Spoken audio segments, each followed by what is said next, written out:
نہیں بچائے گا. ہمارا وہ شخص جو گالی سے بات شروع کر کے گالی پہ ختم کرتا ہے, خدا کی قسم ان سے اچھا ہے. وہ دنیا میں وہ ظلم اور بربریت نہیں کرتا جو یہ لوگ کر رہے ہیں. بہت آج نا ایٹیٹیوڈ ایٹیٹیوڈ ایٹیٹیوڈ, ان کے اخلاق, ان کی سڑکیں, ان کے روڈ. او بھائی دنیا کا خون چوس رہے ہیں یہ. اس اخلاق کا کیا کر رہے ہیں آپ نے؟ عراق میں جو بھوک سے بچوں کو مارا ہے وہ کس نے مارا ہے؟ مسلمانوں نے مارا ہے یا ان 27 اتحادیوں نے مارا ہے؟ وہ عراق اب تک اپنے پاؤں پہ کھڑا نہیں ہو پایا ہے. اس تباہی کا جو سینکڑوں بچے یونائٹڈ نیشن کی رپورٹ کے مطابق عراق میں بھوک سے مرے ہیں, ان کا ذمہ دار سعودی عرب ہے, پاکستان ہے, یا وہ 27 اتحادی ممالک ہیں جو سارے غیر مسلم کنٹریز ہیں جنہوں نے 27 ملکوں نے مل کے عراق پہ حملہ کیا تھا اور جھوٹا الزام لگایا کہ ان کے پاس کیمیکل ہتھیار ہے. اب بھی دنیا کو اگر ہوش نہیں آتا اور کفر کی حقیقت سمجھ میں نہیں آتی ہے, ہمارے لبرل اور سیکولر طبقے کو جو صبح و شام ان کے گن گاتے ہیں, تو پھر آپ کو اس کا اللہ کے سامنے حساب دینا پڑے گا. آج کے جو اخلاق ہیں نا دنیا میں, ان کی کیا ویلیو ہے؟ باپ پر 1 روپیہ خرچ نہیں کرنا, ماں کے لیے, ابا کے لیے اولڈ ہاؤس, اور اماں کے لیے کیا ہے؟ بولتے کیوں نہیں بھائی اولڈ ہاؤس ہے. کبھی لڑتے نہیں ابا سے, کبھی لڑتے نہیں اماں سے. اس سے اچھا وہ بچہ ہے جو کبھی کبھار ابا سے لڑ بھی لیتا ہے, اماں سے لڑ بھی لیتا ہے, لیکن اسے پتا ہے کہ میں نے آخری دم تک ان بوڑھے ماں باپ کو اپنے سے جدا نہیں کرنا. وہ لڑکے توبہ استغفار کر لیتا ہے, وہ زیادہ بہتر ہے. دیکھنے میں یہ بدتمیز لگے گا آپ کو, خدا کی نظر میں اس کا مقام اس سے زیادہ ہے جو تمیز دار ہے. اس تمیز کا کرنا کیا ہے آپ نے؟ کہاں گئی وہ عالمی طاقتیں؟ کہاں گئے وہ تہذیب کے ٹھیکیدار جو ہمیں تہذیب سکھاتے ہیں؟ 1 ارب سے زیادہ مسلمان ہیں, 1 ارب سے زیادہ. اور یہودی کتنا ہے؟ 1 کروڑ بھی میرا خیال ہے نہیں ہوگا. لیکن یہ 1 ارب سے زیادہ مسلمان کس کے کنٹرول میں ہے؟ اور میں آپ کی اطلاع کے لیے عرض کروں, اس وقت اسرائیل امریکہ کا غلام نہیں ہے. خوب سمجھ لیں, امریکہ کی گچی کس نے پکڑی ہوئی ہے؟ اسرائیل نے پکڑی ہوئی ہے. اسرائیل انڈیا کا غلام نہیں ہے. انڈیا کی گچی پکڑی ہوئی ہے کس نے؟ گچی سمجھتے ہو؟ گچی یہاں سے پکڑ کے نا بندہ ہل نہ سکے. چھوٹا سا ملک ہے, سازشوں کی وجہ سے, طاقت کی وجہ سے نہیں, مکاریوں اور سازشوں کی وجہ سے دنیا کو کنٹرول میں کیا ہوا ہے. سازشیں کسے کہتے ہیں؟ ایک بہت طاقتور آدمی جو آپ کے کنٹرول میں نہ ہو, آپ اس کے کسی راز پہ مطلع ہو جائیں, اسے کسی برائی میں ڈالیں اور خفیہ ویڈیو بنا لیں آپ, اور بولیں جو میں کہہ رہا ہوں کرتا رہے ورنہ یہ ویڈیو لیک کر دوں گا. وہ انتہائی پاورفل آدمی بھی کنٹرول میں کس کے آ جائے گا؟ ایک انتہائی کمزور آدمی کے کنٹرول میں. آپ ابھی بھی گوگل پہ دیکھ لو, مدینہ اور تبوک, سعودی عرب کا ایک کنارہ اگر مدینہ ہے تو دوسرا کنارہ تبوک ہے. ٹھیک ٹھاک لمبا راستہ ہے, اور ریگستانوں کا ٹھیک ٹھاک لمبا راستہ ہے. تو اس زمانے میں اونٹوں پہ انتہائی شدید گرمی میں بیٹھ کے تبوک کی طرف جانا اور رومیوں سے لڑنا یہ آسان کام نہیں تھا. تو نبی صلی اللہ علیہ وسلم, صحیح حدیث کی روشنی میں جو مضمون ہے وہ میں آپ کے سامنے پیش کر رہا ہوں, کہ صحابی کہتے ہیں نبی صلی اللہ علیہ وسلم کا جب بھی جنگ کا ارادہ ہوتا آپ چھپاتے تھے, بتاتے نہیں تھے تاکہ بات پہلے سے لیک نہ ہو جائے. یہ نبی صلی اللہ علیہ وسلم کی ایک جنگی ایک پالیسی تھی. میں بار بار ایسی احادیثوں پہ کیا کہتا ہوں, مسلمان آج دیسی بہت ہو گیا ہے. مسلمان کیا ہو گیا ہے؟ دیسی. کوئی پالیسی نہیں ہے, کوئی پلاننگ نہیں ہے, الٹے کام کر کے بولے گا کہ اللہ بچائے گا. تو ہمارے نبی صلی اللہ علیہ وسلم کی پلاننگ ہوتی تھی, اس میں کہ یہ بھی بھائی جنگ کا ارادہ تو ایک دم سے اس کو لیک نہیں کرو, دشمن تک بات پھیل جائے گی. تو یہاں آپ نے پہلے بتا دیا کہ بھائی ہمارا جنگ کا ارادہ ہے, تبوک میں اطلاع ملی ہے کہ رومی آ رہے ہیں اور آ رہے تھے لڑنے کے لیے, تو آپ نے فرمایا ہمیں وہاں جا کے ان کو روکنا پڑے گا.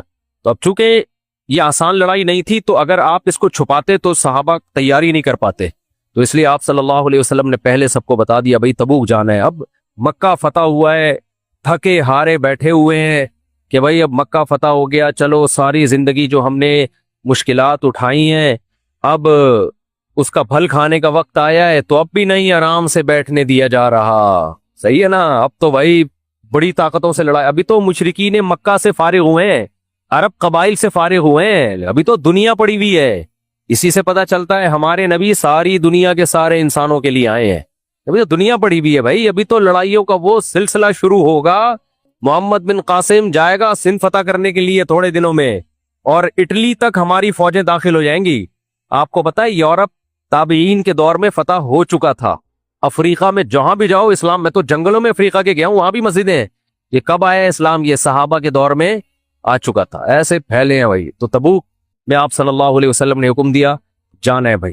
اب منافقین پر یہ اتنا شاق گزرا ہے, انہوں نے بولا لو بھائی، کیونکہ یہ وہ ٹائم تھا جب عربوں کی تو زیادہ تر کاشت تھی، کھجور تھی، اب کھجوروں کے پکنے کا ٹائم شروع ہوا تھا. لو بھائی، جب پھل کھانے کا وقت شروع ہوا ہے تو اب چلو کہاں؟ جہاد کے لیے، اور ایک طاقتور قوم سے، اور وہ بھی اتنا دور گرمیوں میں. تو منافقین یہاں کلابازیاں کھانے لگے. لیکن بعض مخلص صحابہ بھی پیچھے رہ گئے، جن میں کعب ابن مالک تھے، ہلال ابن امیہ تھے، اور مرارہ ابن ربیع رضی اللہ عنہم. یہ تین مخلص صحابی تھے جو ہر جنگ میں شریک تھے نبی کے ساتھ. کعب ابن مالک بھی تھے جو ہر جنگ میں شرکت ہے، صرف بدر میں اس لیے شریک نہیں ہوا تھا کہ وہ تو نبی کا لڑائی کا ارادہ ہی نہیں تھا، ہمیں کیا پتا تھا کہ جنگ ہو جائے گی. اس دفعہ کہتے ہیں کہ میں جب اتنے باغات اور اتنا سب کچھ دیکھتا تھا تو میرا دل اس کی طرف مائل ہو گیا، اور میں سوچتا ہی رہ گیا کہ کل جاؤں گا، پرسوں جاؤں گا، ترسوں جاؤں گا، میرے پاس تو مضبوط سواری ہے، تیز رفتار گھوڑا ہے، میں بعد میں پہنچ جاؤں گا. کہتے ہیں یہ سوچتا رہ گیا اور بالآخر نہیں گیا. تو نبی صلی اللہ علیہ وسلم جب تبوک میں پہنچے، لڑائی تو ہوئی نہیں، وہ بھاگ گئے تھے.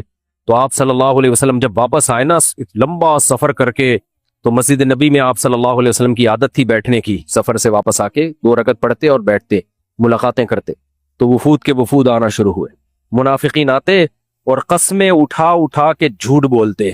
تو 3 مخلص صحابی، حضرت کعب ابن مالک، ہلال ابن امیہ اور مرارہ ابن ربیع. اچھا، منافق میں جھوٹ سے وہ بات ادھر چلی گئی نا. وہ منافقین آ کے قسمیں اٹھا اٹھا کے جھوٹ بولنے لگے کہ اللہ کی قسم ہمیں عذر تھا، ہمارے یہ مسئلے تھے، ہمارے یہ مسئلے تھے. نبی صلی اللہ علیہ وسلم ان کے ظاہری الفاظ کو قبول کرتے، وَوَكَّلَ سَرَائِرَهُمْ إِلَى اللَّهِ، اور ان کے باطن کو کس پہ چھوڑ دیتے؟ اللہ. جب کعب ابن مالک آئے نا تو نبی نے ان سے پوچھا أَلَمْ تَكُنْ قَدِ ابْتَعْتَ ظَهْرَكَ، اے کعب کیا تم نے سواری نہیں خریدی تھی؟ کعب ابن مالک نے فرمایا یا رسول اللہ، سواری بھی تھی اور کوئی عذر نہیں تھا پیچھے رہنے کا. صاف لفظوں میں اقرار کر لیا کہ مجھ سے غلطی ہوئی ہے. باقی 2 اصحاب رسول تھے، صحابی تھے، انہوں نے بھی صاف سچ بول دیا بھائی ہماری کوتاہی ہے. نبی نے فرمایا قم حتی یقضی اللہ فیک، جاؤ یہاں سے، تمہارا فیصلہ کون کرے گا؟ اللہ. اس کے بعد نبی صلی اللہ علیہ وسلم نے حکم دیا کہ ان تینوں اصحاب کا بائیکاٹ کیا جائے، ان سے بات چیت بند کر دی جائے. تو حضرت کعب ابن مالک کی صحیح مسلم کی حدیث ہے، غالباً بخاری میں بھی ہے، فرماتے ہیں ایسی حالت ہو گئی تھی کہ قرآن نے اس حالت کا تذکرہ کیا ہے. حتی اذا ضاقت علیہم الارض بما رحبت، زمین اپنی کشادگی کے باوجود تنگ ہو گئی، جیل کی کوٹری لگنے لگی تھی، نہ کوئی سلام کرتا، نہ سلام کا جواب دیتا، نہ دیکھتا. یہ حالت ہو گئی تھی. انہی دنوں میں کوئی غیر مسلم بادشاہ نے خط بھیجا. ایک غیر مسلم بادشاہ کا سفیر مدینہ کی گلیوں میں آواز لگا رہا تھا من یدلنی علی کعب ابن مالک، بھائی کوئی کعب ابن مالک نام کے بندے یہاں پائے جاتے ہیں، کوئی بتائے گا کون ہے؟ کہتے لوگ ہاتھ سے اشارہ کر رہے تھے، وہ بیٹھ. کہتے ہیں وہ میرے پاس آیا، بادشاہ کا خط دیا اور کہا کہ ہمیں پتا چلا ہے کہ تمہارے جو سردار ہیں، تمہارے جو امیر ہیں محمد صلی اللہ علیہ وسلم، معاذ اللہ انہوں نے تمہارے ساتھ بہت نازیبا سلوک کیا ہوا ہے، حالانکہ تم عزت دار آدمی ہو. دیکھو کیسا ورغلا رہے ہیں کہ نہیں ورغلا رہے. اس سے صاف پتہ چلتا ہے کہ جب کچھ مسئلہ اپنے کنٹری میں ہوتا ہے نا تو بیرونی طاقتیں اس کو کیش کرانا شروع کر دیتی ہیں. تو اپنے جھگڑے خود ہی اپنے اندر ہی رہنے چاہیے. کعب ابن مالک اگر پھسلنے والے ہوتے تو یہ موقع تھا پھسلنے کا. وہ ورغلا رہا ہے کہ دیکھو تمہارے ساتھ اچھا سلوک نہیں ہو رہا، تم ہر جنگ میں نبی کے ساتھ شریک، احد میں تم گئے، فتح مکہ میں تم گئے، حدیبیہ میں تم، ہر جگہ تم، اتنی سی ایک دفعہ لڑائی میں شریک نہیں ہوئے اور غلطی مان لی، سوری کر لیا، تو یہ تو نہیں بنتا کہ بائیکاٹ ہو جائے، آپ بات چیت بند. حتیٰ کہ آپ کی بیوی کو بھی حکم دے دیا تھا کہ اپنے میکے چلی جاؤ، ان کو بھی حکم دیا ان کے ساتھ مت رہو، اپنے میکے چلی جاؤ. وہ بھی اپنی والدہ کے گھر آ گئیں، بیوی بھی گئی. تو کتنے دن؟ 50 دن. سمجھ رہے ہیں کتنے دن؟ 50 دن یہ بائیکاٹ رہا ہے. تو جب وہ کہتے ہیں میرے پاس خط آیا نا تو میں نے کہا یہ بھی ایک اور آزمائش ہے میرے لیے. یہ ایک آزمائش تو وہ تھی تبوک میں نہیں گیا، اب ایک اور آزمائش. کہتے پھاڑ کے میں نے پھینک دیا وہ خط، کیا میں نہیں چاہیے آپ کی مدد؟ سمجھتے ہو گے نہیں سمجھتے؟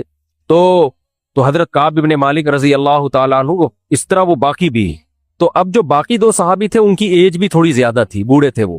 تو ان کی بیویوں نے اجازت لے لی کہ ہم اپنے بوڑھے شوہر کو چھوڑ کے جائیں گے، یہ اکیلے ہیں، ان کی خدمت کرنے والا کوئی بھی نہیں ہے. تو نبی نے اجازت دے دی کہ ٹھیک ہے تم ان کی خدمت کے لیے رہ سکتی ہو، لیکن شوہر اور میاں بیوی والا ریلیشن قائم کرنے کی اجازت نہیں ہے. انہوں نے کہا یا رسول اللہ وہ جب سے ان کو پر سزا نازل ہوئی ہے نا ان کو کسی چیز کی طرف ویسے ہی رغبت نہیں ہے سوائے رونے کے, اور ان کا کوئی کام نہیں ہے. حضرت کعب ابن مالک کہتے ہیں مجھے ڈر ہوتا تھا اس حال میں موت نہ واقع ہو جائے, نبی ناراض ہیں اور میری موت واقع ہو جائے. دیکھو یہ بتانا مقصد ہے کہ جو آپ کے بڑے ہوتے ہیں نا, جو واقعی مخلص ہوتے ہیں, چھوٹی چھوٹی باتوں پہ آج باپ تھوڑا سا ڈانٹ دے, بیٹا ایسے باغی بن کے گھر سے نکل جاتا ہے. باپ کے سارے احسانات ایک طرف, ماں تھوڑا سا بدسلوکی شروع کر دے, گھر چھوڑ کے بھاگ جاتے ہیں. بھائی زندگی بھر کے احسانات دیکھو, یہ آزمائش ہے, برداشت کر لو. شوہر, بعض خواتین کو کیا ہوتا ہے, شوہر نے ڈانٹ دیا, اب سوری جب تک نہیں کرے گا تو موڈ ٹھیک نہیں ہوگا ان کا. چھوڑ دو یار, شوہر ہے وہ, ساری زندگی اس نے تم پر احسان کیا, اونچ نیچ ہو گئی تو گزار ختم کرو. نہیں, یہ یوں اونچی آواز سے کیوں بولا, اس طرح گھر کبھی بھی بولو نہیں چلتے. اگنور کر دو, چھوڑ دو بھائی, سوری نہیں کلوا اس سے. گھر میں جب اکٹھے رہتے ہیں سب کچھ ہوتا ہے, نہیں ایسا بولا کہ اس کو پکڑی بیٹھ جاتی ہیں. پھر اس کو آدمی کو پھر سے بڑا غصہ آتا ہے, یار تو مجھ میں اور غفار بھائی میں فرق کیا رہ گیا پھر, یعنی اجنبی میں اور مجھ میں کوئی فرق ہے ہی نہیں.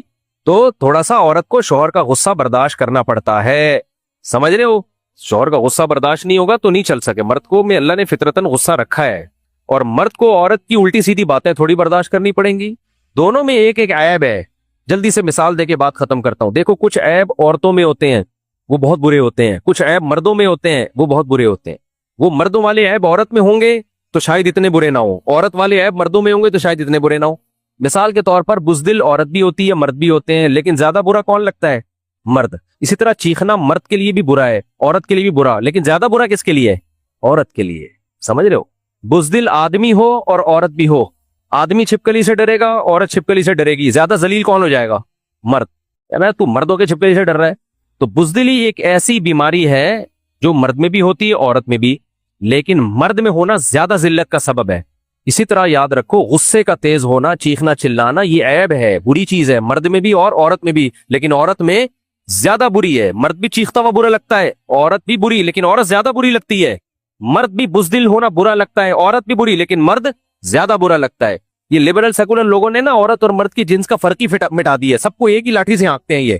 تو مرد کا بھی چیخنا برا, عورت کا بھی چیخنا برا, لیکن مرد کا چیخنا کم برا ہے, عورت کا چیخنا چلانا زیادہ برا ہے. بے حیا مرد بھی برے ہوتے ہیں, عورت بھی بری ہوتی ہے. زیادہ برا کون ہوتا ہے, عورت کا بے حیا ہونا زیادہ برا ہے. اس میں تو حیا کے سافٹ ویئر یعنی اللہ نے زیادہ انسٹال کیے ہوئے ہیں. کنجوس عورت بھی بری, کنجوس مرد بھی برا, لیکن زیادہ برا کون ہے کنجوسی میں, آدمی ہو کے چمنیاں ٹھنڈیاں گن گن کے بوٹلے میں رکھ رہا ہے, یہ زیادہ لعنت بھیجنے کا دل چاہتا ہے اس کے اوپر. عورت بھی کنجوس ہے, بری ہے, لیکن اتنی بری نہیں ہے جتنا مرد پہ کنجوسی بری لگتی ہے. تو اسی طرح یہ جو مرد جو ہے نا, یہ چیخنا چلانا بہت بری چیز ہے, لیکن یہ تھوڑا سا نیچرل ہے. مردوں کا غصہ آنا وہ چنگیز خان بن جانا تھوڑی تھوڑی دیر میں. اس میں خواتین بالکل اس کو نا وہ بالکل اپنے حساب سے کہ نہیں, جب یہ بلا وجہ غصہ آیا کیوں, منہ بنا کے بیٹھ جائیں 3-3 4-4 دن, جب تک سوری نہ کروا لیں اس کو سکونی. تو آدمی پھر تھوڑے دنوں میں ڈپریشن میں جانے لگتا ہے, بولتا ہے یار ہو گیا سب سارا اتنا ہمیں نچوڑ لیا ہے تو تھوڑا سا تو بنتا ہے نا, کیا حال ہے, تھوڑا سا اگر اونچ نیچ ہو جائے تو برداشت کرو یار. اتنا ناک پہ مکھی بٹھا کے بیٹھنا, یہ چھوئی موئی والی زندگی دنیا میں کسی کی نہیں گزر سکتی. جن سوسائٹیوں میں چھوئی موئی والا سیٹ اپ چل رہا ہے نا, وہ چلتا ہی نہیں ہے سیٹ اپ. تھوڑا سا آڑے ترچے سبھی ہوتے ہیں, اور ایسی طرح سوسائٹی کو چلانا پڑتا ہے. پورے سیدھے ہونے کی کوشش کرو گے تو کچھ بھی نہیں ہوگا. تو تھوڑے سے آڑے ترچے ہی چلا کرو, زندگی اسی طرح گزرتی ہے. تھوڑا سا وہ سیٹ اپ, تھوڑا سا ٹیڑھا میڑھا وہ ہے, تھوڑی سی ٹیڑھی میڑھی وہ ہے, ایسے مل کے زندگی